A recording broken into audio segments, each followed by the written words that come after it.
Thank you for that amazing donation and asking me how do I feel about Christopher Nolan's continued relationship with Universal.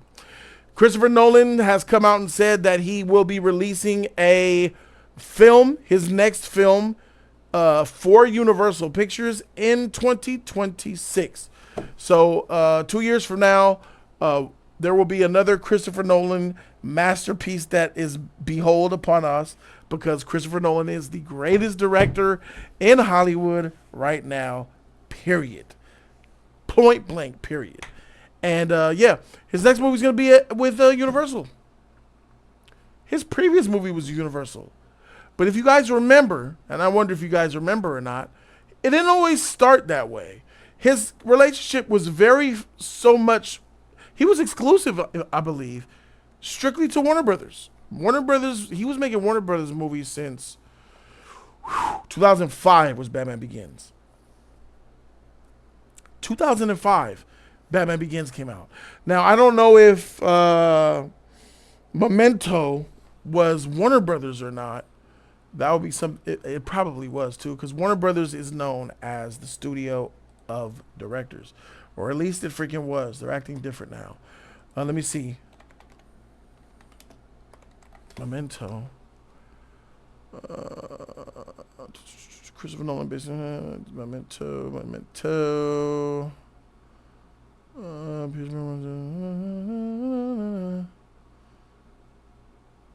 Market distributor. Lionsgate. Oh, okay. Lionsgate.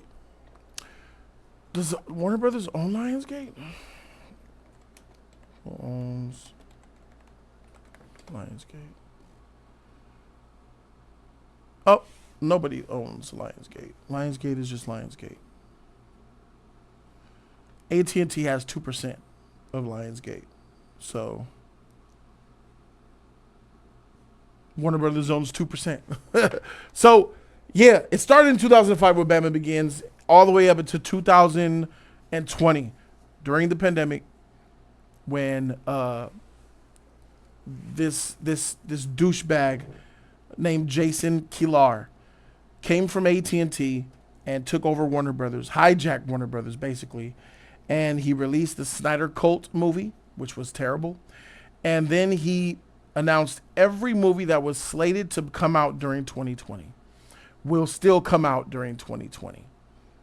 That was like, what was the name of that movie? Fred Hampton movie. I Am a Revolution. Jesus and the Black Messiah. That was, they threw the SnyderCult movie in there. Godzilla, King Kong vs. Godzilla. It was Wonder Woman 1984. And it was Dune. Was it Dune? It was a Denis Villeneuve movie. I don't think it was Dune. It was a movie that Denis Villeneuve, I don't know, maybe. And it was a Christopher Nolan movie, which was called Tenet. Warner Brothers took those and other movies and decided, we're still going to release them in 2020.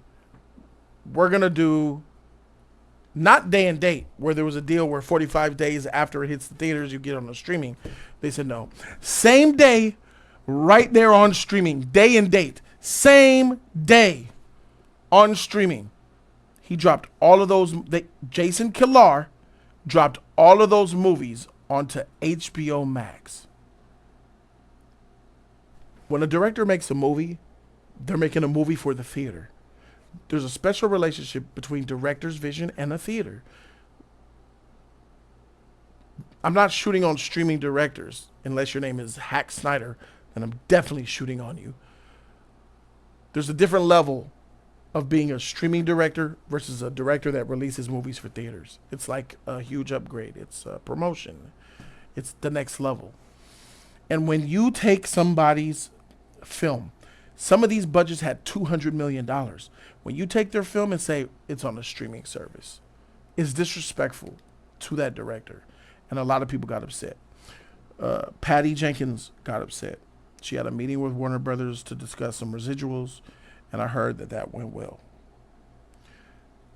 Denis Villeneuve released a letter, an amazing letter to Warner Brothers, condemning them, saying how terrible it was that the decision they make to release those movies during the pandemic. He talked about how amazing the theatrical experience was. He basically scolded Warner Brothers for it. This was in 2020. Christopher Nolan came out even more harshly. And I believe Christopher Nolan said something to the effect of, Warner Brothers is nothing but a glorified HBO streaming service. I'm not lying.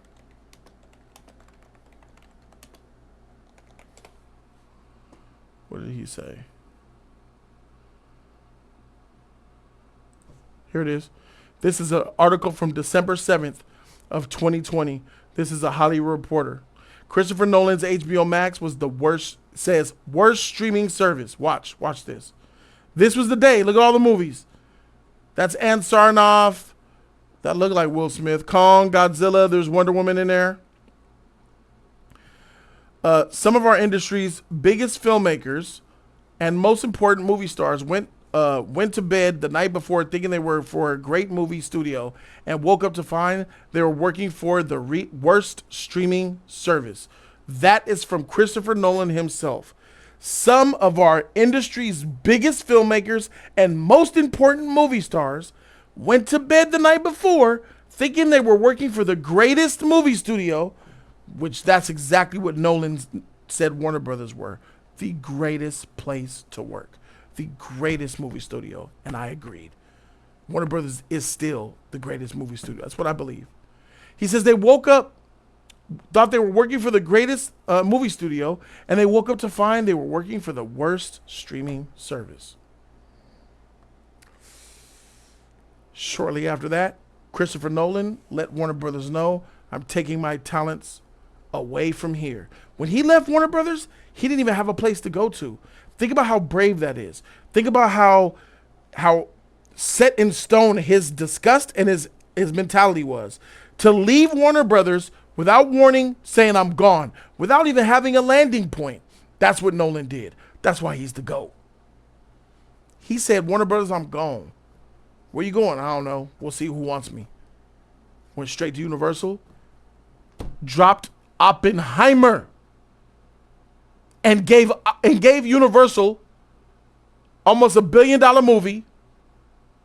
Or did it? It made close to $1 billion. How much did Oppenheimer make?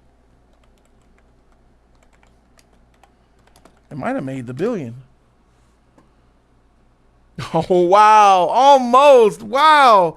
957. That's his highest grossing movie that's not The Dark Knight or The Dark Knight Rises. It basically made you $1 billion almost, and you gave that money straight to Universal. That's a boss dog move. I like that.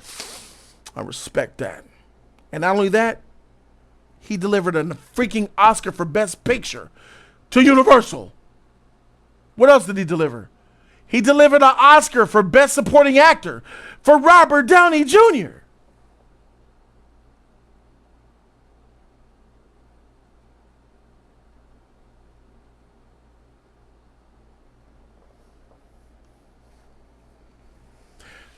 An Oscar award-winning $1 billion movie right to Universal. Universal knows they effed up. And I don't doubt for 1 second that he should stay at Universal as long as they treat him right. See, Universal's the ex-girlfriend who sees the boyfriend leaving the other girlfriend and they choose for him. This girlfriend, Universal, knows what they got. They know they got the best of the best, so they're going to do everything they can to keep that man. So that's my take on it, Knock Shadow, for you.